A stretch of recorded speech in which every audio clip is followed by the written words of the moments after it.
The desert had no mercy. It killed the careless, claimed the unprepared, and swallowed the stories of men who thought they could master its endless expanse of stone and sage. Ezra McAllister had learned this truth early. Carved it into his soul with the same deliberate precision he used to carve notches in his gun belt. 17 marks for 17 men who discovered too late that youth and reputation meant nothing when facing someone who understood that survival required abandoning everything soft in favor of something harder than the desert itself. At 29, Ezra carried himself like a man twice his age, his movements economical and precise, his pale blue eyes holding the kind of weariness that came from seeing too much violence and feeling too little about it afterward. He rode alone because alone was safer, made camp in places where his fire couldn't be seen for more than 100 yards, and spoke only when silence would cost him more than words. Tonight's camp sat in a hollow between 3 massive boulders that had been deposited by some ancient flood, their red sandstone surfaces still warm from the day's heat despite the rapidly cooling air. His horse, a paint mare named Ghost, grazed on the sparse grass that grew around a seep spring, one of the hidden water sources that made the difference between life and death in country, where rivers existed only in the memories of old-timers and the wishful thinking of Eastern mapmakers. Ezra built his fire small and smokeless, feeding it with dry wood that would burn clean and leave no trace of his passage for anyone who might be following his trail. There were always people following his trail, bounty hunters drawn by the price on his head, lawmen convinced that bringing in Ezra McAllister would make their careers, young guns looking to build reputations on the bones of someone who'd already proven his worth in the ancient arithmetic of lead and gunpowder. The coffee he brewed was strong enough to wake the dead, black as a desert night and bitter with the taste of chicory and regret. He drank it from a tin cup that had seen better decades, listening to familiar sounds of the desert settling into evening. The distant call of a coyote testing the wind, the rustle of something small moving to the sage, the whisper of night air beginning to stir across a landscape that seemed to stretch forever in all directions. He was reaching for his bedroll when he heard it. A sound so soft it might have been imagination if Ezra hadn't learned to trust his ears more than his eyes in country, where survival often depended on hearing trouble before it had time to become visible. Footsteps, light and careful, approaching from the darkness beyond his fire's glow. Ezra's hand moved to his coat with the unconscious speed of long practice, but he didn't draw the weapon. Instead, he remained perfectly still, listening as the footsteps circled his camp at a respectful distance, neither approaching nor retreating, as if their owner was trying to decide whether the man by the fire represented safety or danger. "I know you're out there," Ezra said quietly, his voice carrying easily in the desert silence. "If you're looking for trouble, you won't find it here. If you're looking for help—" He paused, surprised by his own words. "Well, I suppose that depends on what kind of help you need." For a long moment, nothing happened. Then, slowly, a figure emerged from the darkness. Small, cautious, moving with a kind of careful grace that spoke of someone who'd learned early that survival meant understanding how to be invisible when invisibility was required. An Apache boy, maybe 10 or 11 years old, wearing clothes that mixed traditional and practical elements in the way of children who lived between worlds. His moccasins were worn thin from long walking, his cotton shirt was torn and stained with travel dust, and his dark eyes held depths of exhaustion and weariness that made Ezra's chest tighten with unexpected recognition. The boy stood at the edge of the firelight like a wild animal ready to bolt, studying Ezra with the kind of attention that came from children who'd learned that reading adult intentions could be a matter of life and death. He was thin, too thin, and the way he held himself suggested someone who'd been walking for days without adequate food or rest. "You lost, son?" Ezra asked gently, keeping his voice low and his hands visible. The boy nodded slowly, his gaze never leaving Ezra's face. "Hungry?" Another nod, this one accompanied by the slight loosening of shoulders that spoke of someone recognizing that immediate danger might not be as immediate as feared. Ezra reached slowly for his saddlebags, pulling out jerky and hardtack that represented most of his remaining supplies. He set the food on a flat stone between himself and the boy, then settled back against the saddle to give the child space to approach without feeling trapped. "Water's clean," Ezra said, gesturing toward his canteen. "Food's not much, but it'll keep you alive until you figure out where you're supposed to be." The boy approached with the fluid caution of someone who'd been taught to move quietly through dangerous country, accepting the offered food and water with nods that might have been gratitude or simple acknowledgement of necessity. He ate slowly, making the meager rations last while he continued to study Ezra with dark eyes that seemed to see more than they revealed. "Got a name?" Ezra asked when the boy had finished eating. "Small Fox," the child replied in careful English, his voice barely above a whisper. "Well, Small Fox, looks like you've been walking for a while. How'd you end up out here alone?" Small Fox was quiet for a long moment, clearly weighing how much truth was safe to share with a stranger whose intentions remained unclear despite his kindness. "Soldiers came to our camp," he said finally. "Everyone ran different directions. I got lost." Ezra felt something cold settle in his stomach as he understood what the boy was describing. Another incident where nervous young cavalry officers had decided that peaceful Apache were still Apache, and therefore a threat that needed to be eliminated. It was the kind of thing that happened with depressing regularity in the territory, the kind of violence that newspapers called maintaining order and Apache families called Tuesday. "How long you been walking?" "For days, maybe 5. Time becomes difficult when there is only sun and fear." Ezra nodded, understanding more than the boy probably realized. He'd spent his own share time running from things that wanted to kill him, had learned the way that survival could make hours feel like years and make years disappear entirely. "Well," Ezra said, reaching for the spare blanket that he kept rolled behind his saddle, "reckon you could use some sleep. Fire will keep the coyotes away, and I'll keep watch for anything else that might be looking for trouble." He spread the blanket on the ground beside the fire, creating a space that was warm but not so close as to be dangerous. Small Fox looked at the offered bedding with the kind of wonder that came from children who'd learned not to expect kindness from strangers. "You would let me sleep by your fire?" Small Fox asked, his voice carrying surprise that cut straight through whatever remained of Ezra's carefully maintained emotional defenses.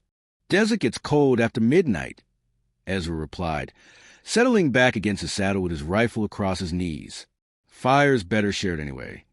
As Small Fox curled up in the blanket, his small form barely visible in the dancing light, Ezra found himself keeping watch not out of duty, but out of something approaching tenderness.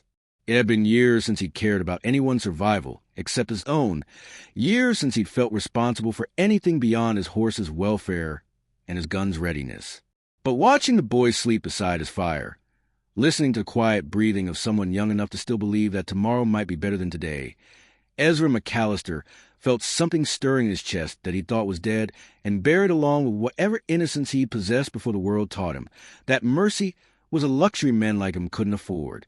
The night deepened around them like water finding its level, bringing with it the kind of cold that made desert men appreciate fire in ways that city dwellers never understood. Ezra fed the flames with careful attention, maintaining the delicate balance between warmth and visibility that could mean the difference between comfort and discovery by unfriendly eyes. Small Fox slept fitfully at first, his small body jerking occasionally with the kind of dreams that came from children who'd seen too much violence and had too much reason to expect more. But gradually, as the hours passed and the promised safety proved real, his breathing settled into the deeper rhythms of genuine rest. Ezra found himself watching the boy with an attention that surprised him. It had been years since he'd been responsible for anyone's welfare, except his own, years since he'd cared whether another person lived or died beyond the immediate tactical considerations of ally versus enemy. But something about Small Fox's presence beside his fire had awakened instincts that Ezra thought had been burned out in by too much killing and too little human connection. Around midnight, when the desert cold began to bite with real teeth, Small Fox stirred and spoke without opening his eyes. "Are you really going to stay awake all night?" "Sleep doesn't come easy to men in my line of work," Ezra replied quietly. "Too many people interested in making sure I don't wake up in the morning. What is your work?" It was a child's question, direct and uncomplicated, carrying none of the careful politeness that adults use when discussing dangerous subjects. Ezra considered his answer carefully, understanding that his honesty here might determine whether Small Fox continued to trust him or began calculating escape routes. "I kill people who try to kill me first," Ezra said finally. "It's not work I'd recommend, but it's work I'm good at." Small Fox absorbed this information with the gravity that Apache children brought to discussions of violence and survival. My grandfather says that sometimes men become what they need to become to stay alive, even when what they become frightens them. Your grandfather sounds like a wise man. The soldiers killed him too. The words hung in the cold air between them, carrying weight that made Ezra's chest tighten with familiar anger. Another family destroyed by men who saw Apache people as obstacles to be removed rather than human beings deserving of the same consideration given to white settlers. "I'm sorry, son," Ezra said, meaning it more than he'd meant anything in years. "You didn't kill him." Small Fox replied with the practical wisdom of someone who'd learned to distinguish between personal responsibility and the larger injustices of the world. "But you're the first white man who said he was sorry." They talked quietly through the small hours of the night, sharing stories that helped pass the time and build a kind of understanding that could only develop between people who'd learned to trust each other with their vulnerabilities. Small Fox told tales his grandfather had shared about the old days when Apache bands moved freely across territories that existed more in natural features than political boundaries. Ezra found himself recounting memories of his own childhood in Kansas, before the war had taught him that violence was often the only language that men understood. "What will you do when morning comes?" Small Fox asked as the eastern sky began to show the faintest hint of dawn. "Help you find your people." Ezra replied without hesitation. "Can't leave a boy wandering the desert alone, regardless of what color he is or what his name might be. That could be dangerous for you.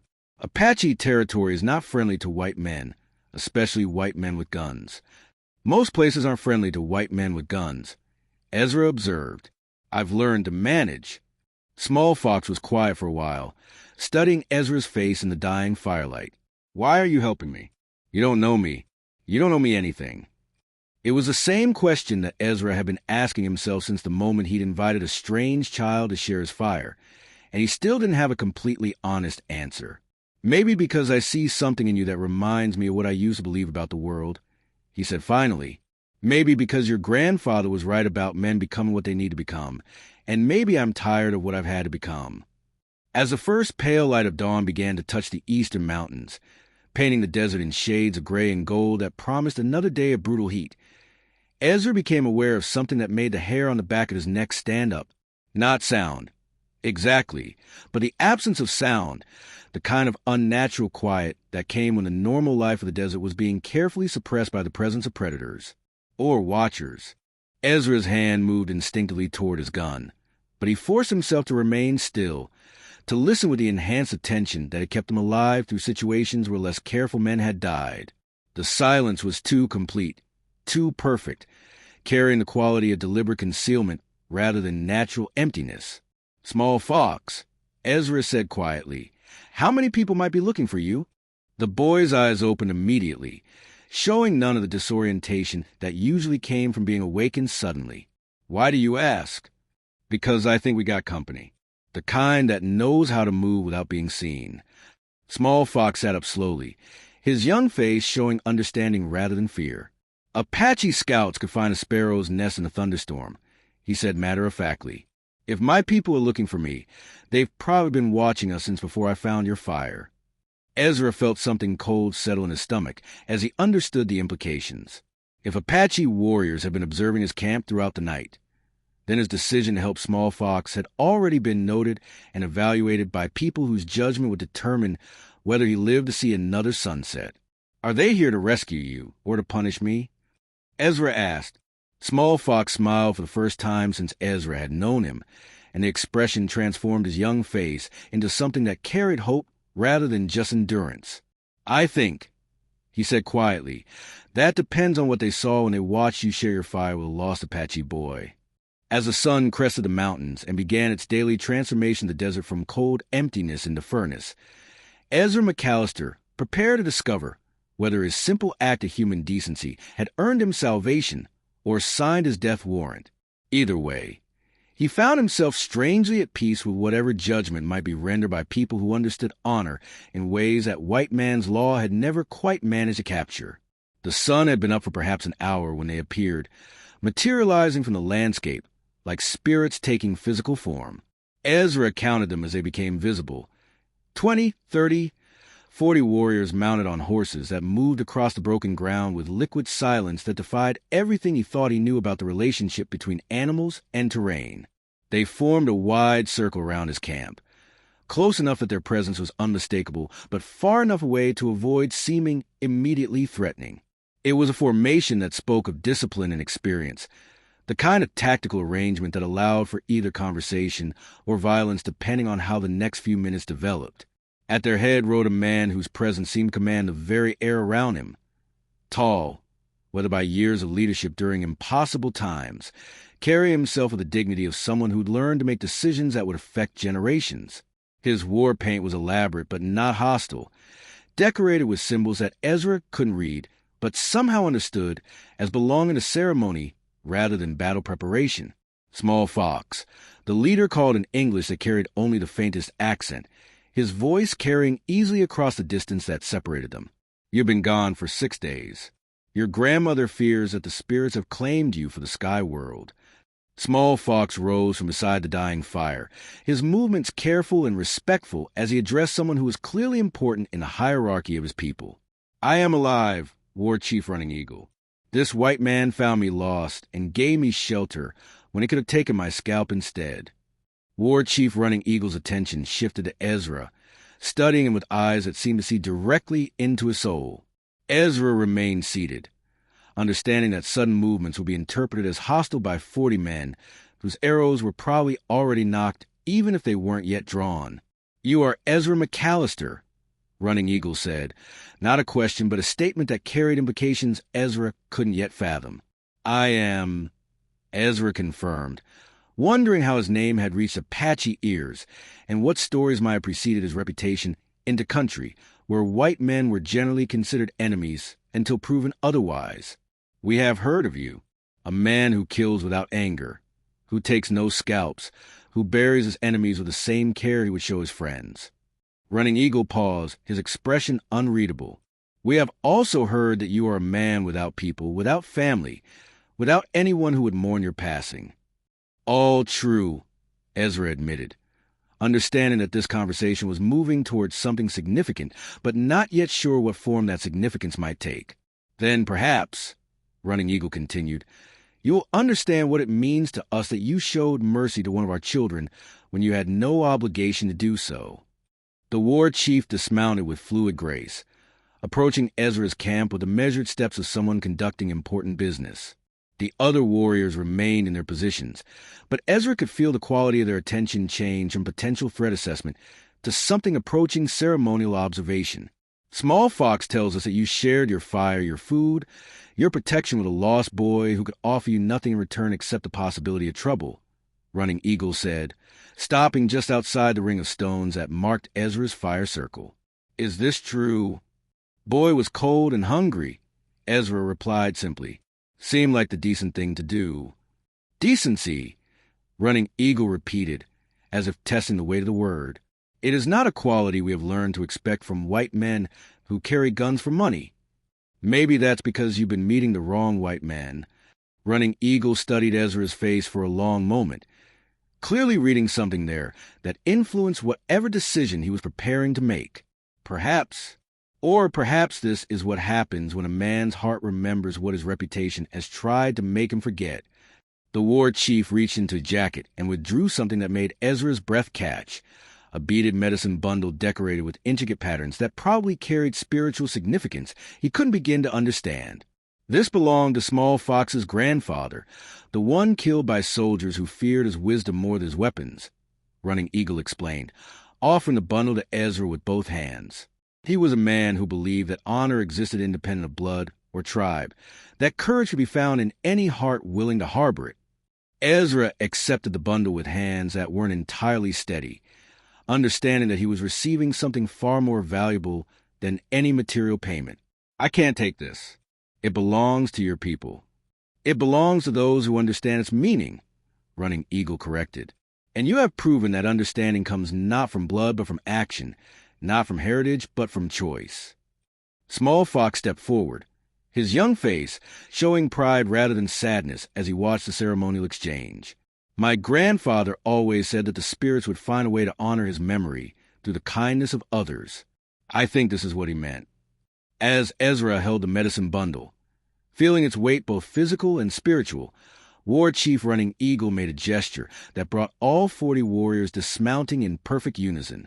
They approached Ezra's camp with ceremonial precision, each man carrying himself with a dignity that Apache culture brought to moments of significant recognition. "You have shown honor to our people when you had no obligation to do so," Running Eagle announced. His voice carried with the authority of someone accustomed to making proclamations that would be remembered and retold. "For this, you have earned something that cannot be bought or stolen: the respect of the Apache nation." What happened next will remain etched in Ezra's memory for the rest of his life. One by one, 40 Apache warriors knelt before him, offering a kind of formal acknowledgement that Ezra had seen given only to the most revered leaders.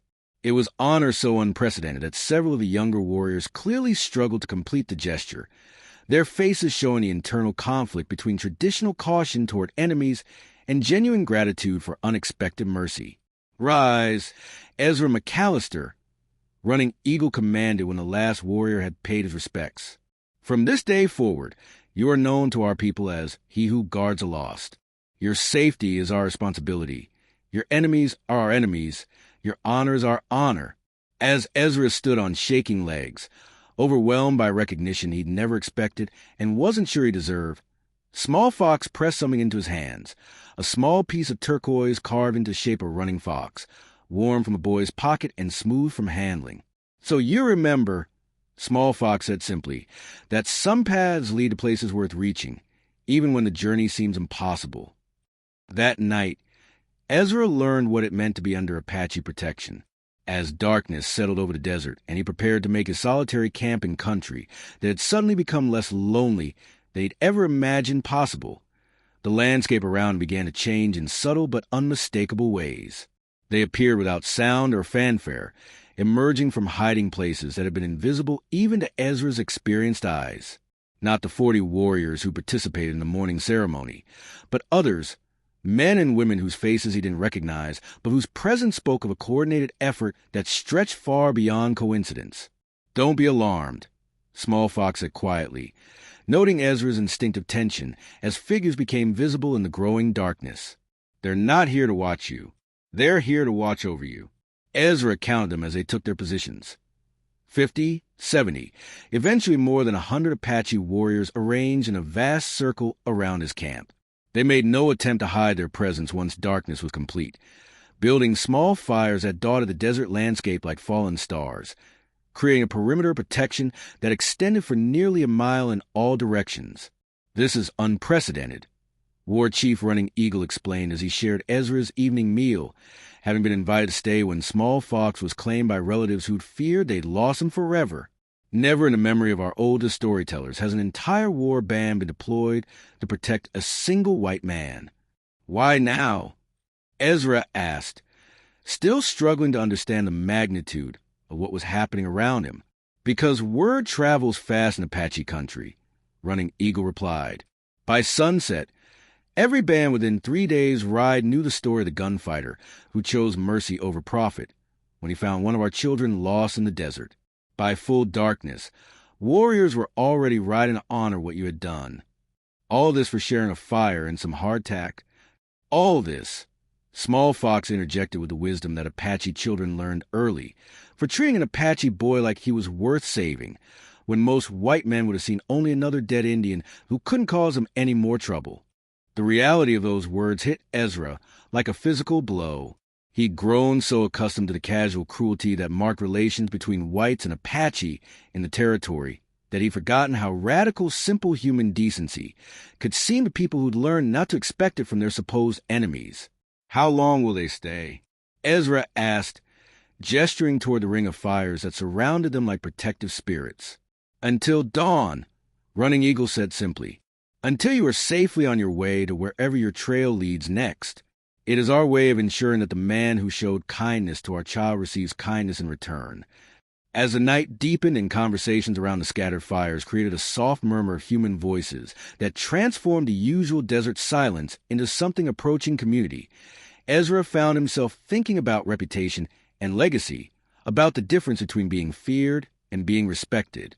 I've spent 15 years building a name that makes people cross the street to avoid me, Ezra said to Running Eagle as they watched Small Fox sleep peacefully beside the fire, surrounded by more protection than most territorial governors could command. Never thought I'd see the day when that name would bring people running to help instead of fight. Names are funny things, Running Eagle observed. They can trap a man in what he used to be, or they can be transformed by what he chooses to become. You are still Ezra McAllister, gunfighter, but now you are also he who guards the lost. Which name you answer depends on what the situation requires. And if someone comes looking for the gunfighter, someone who wants to test their speed against my reputation. Running Eagle's smile was sharp as a blade. Then they will discover that the man they came to kill is under protection of people who understand warfare in ways that individual gunfights never approach. It may give them pause to reconsider their priorities.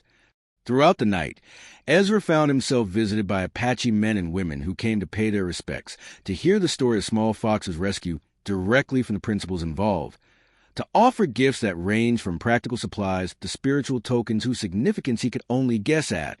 Each visitor treated him with the kind of formal courtesy usually reserved for important dignitaries, and several brought their own children to meet the white man who'd proven that mercy was still possible even in the harsh calculus of territorial survival. You're going to be famous, Small Fox observed during one of the quieter moments between visitors. But not the kind of famous you're used to. What kind of famous? The kind that makes Apache mothers tell their children stories about the gunfighter who chose to protect rather than destroy. The kind that makes Apache warriors willing to die to defend your honor. Small Fox paused, studying Ezra's face in the firelight. The kind that means you'll never be alone in Apache country again, no matter how far you travel or how long you live. As midnight approached and the desert cold began to bite with serious teeth, Ezra found himself overwhelmed by the magnitude of what his simple act of compassion had created. 100 warriors maintaining protective vigil, dozens of people offering recognition and respect, an entire culture embracing him as family based on nothing more than his willingness to treat one lost child as worth saving. I don't know how to be what you're making me into, Ezra admitted to Running Eagle as they prepared to settle in for whatever sleep was possible under such extraordinary circumstances. You don't need to know, the war chief replied with the confidence of someone who'd seen men rise to meet challenges they'd never imagined facing. You just need to be the same man who saw a lost boy and chose to help instead of harm. Everything else will follow naturally. As Ezra settled into his bedroll with Small Fox sleeping safely beside him and 100 Apache warriors keeping watch around them, he realized that his life had been permanently transformed by a single moment of choosing kindness over indifference. Tomorrow would bring new challenges, new responsibilities, new ways of understanding what it meant to be connected to something larger than his own survival. But tonight, under a sky full of stars that seemed to approve of mercy finally being rewarded, Ezra McAllister allowed himself to believe that maybe redemption was possible for men who'd forgotten they deserved it, especially when they had the courage to protect what was innocent and vulnerable in a world that too often rewarded neither quality. Dawn came softly to the desert, painting the sky in shades of rose and gold, while the ring of Apache fires began to fade into the growing light. Ezra awoke to find the landscape transformed. Where 100 warriors had maintained their protective vigil throughout the night, only empty ground remained, marked by the cold ashes of fires that had burned in perfect circle around his camp. "They're gone," Ezra said, stating the obvious as he looked around at the seemingly empty desert. "They're never gone," Small Fox corrected, rolling up his blanket with the efficient movement of someone who'd learned early that wasted motion could be the difference between life and death. "They're just invisible again. But they're still watching, still ready to protect what they've chosen to honor." War Chief Running Eagle emerged from behind a boulder where he'd apparently spent the night, his face painted not with the ceremonial symbols of the previous day, but with the practical earth tones that would make him nearly invisible against the desert landscape. His presence confirmed what Small Fox had implied. The protection hadn't ended with daylight. It had simply adapted to the requirements of a new day. "Your path leads south," Running Eagle said, settling beside Ezra's rekindled fire to share the morning coffee that had become as much ritual as sustenance. "Toward the trading post at Copper Creek. If the stories we hear are true." Ezra felt something cold settle in his stomach as he realized that his movements were being tracked and anticipated by people whose intelligence network apparently extended far beyond anything he'd imagined. "How do you know where I'm headed?" "We know, because men like you don't travel randomly," Running Eagle replied with the patience of someone explaining obvious truths to children. "You follow patterns, seek familiar places, return to sources of supply and information that have served you well in the past. Copper Creek has been your refuge many times when territorial law grew too interested in your whereabouts." The accuracy of this assessment was unsettling, but Ezra found himself oddly comforted by the implication that his movements were being monitored by people who meant him no harm. "And you're telling me this because?" "Because the men who run Copper Creek have been asking questions about you. Questions that suggest they're expecting visitors who might be very interested in collecting the bounty that's been placed on your head." Small Fox looked up from his morning meal with sudden sharpness. "Bounty hunters?" "3 of them," Running Eagle confirmed, "led by a man named Morrison, who's been tracking Ezra for the better part of 6 months. They arrived in Copper Creek 2 days ago, asking about supply routes and water sources, paying gold for information about when a certain gunfighter might next require their services." Ezra absorbed this information, calculating odds and alternatives with the automatic precision of someone who'd spent years staying one step ahead of people who wanted him dead. 3 bounty hunters meant a coordinated effort rather than opportunistic violence, which suggested that the price on his head had reached levels that attracted professionals rather than just ambitious amateurs. "I appreciate the warning," Ezra said, "but I've been handling bounty hunters since before you knew my name. 3 men don't particularly worry me." "They should," Running Eagle said quietly, "because Morrison isn't just any bounty hunter. He's the one who organized a cavalry raid that scattered Small Fox's people, the one who's been selling Apache scalps to territorial officials who don't ask too many questions about where they came from." The words hung in the air like smoke from a gun barrel, carrying implications that transformed a simple matter of professional survival into something far more personal and dangerous. Morrison wasn't just hunting Ezra for money. He was hunting him because protecting Small Fox had made Ezra an enemy of men who profited from Apache's suffering. "Then I guess it's time Morrison and I had a conversation," Ezra said, his voice carrying the kind of flat certainty that had made his reputation in the first place. "You would face 3 men alone?" Small Fox asked, his young face showing concern that cut straight through whatever emotional defenses Ezra had left. "I've faced worse odds," Ezra replied, though even as he said it, he understood that this wasn't about odds or skill or reputation. This was about protecting the people who'd chosen to protect him, about proving worthy of honor he'd never expected to receive. "You won't face them alone," Running Eagle said simply. "Apache protection doesn't end when the sun comes up. If you ride toward Copper Creek, you'll ride with warriors whose arrows never miss their targets." "This is my fight," Ezra protested. "This became our fight the moment Morrison decided that helping Apache children was a crime worthy of death," Running Eagle corrected. "Some battles are personal. This one is about principles that transcend individual grudges." As they prepared to break camp and begin the journey that would take them toward whatever confrontation awaited at Copper Creek, Small Fox approached Ezra with something in his hands, a small leather pouch decorated with the same intricate beadwork that marked his grandfather's medicine bundle.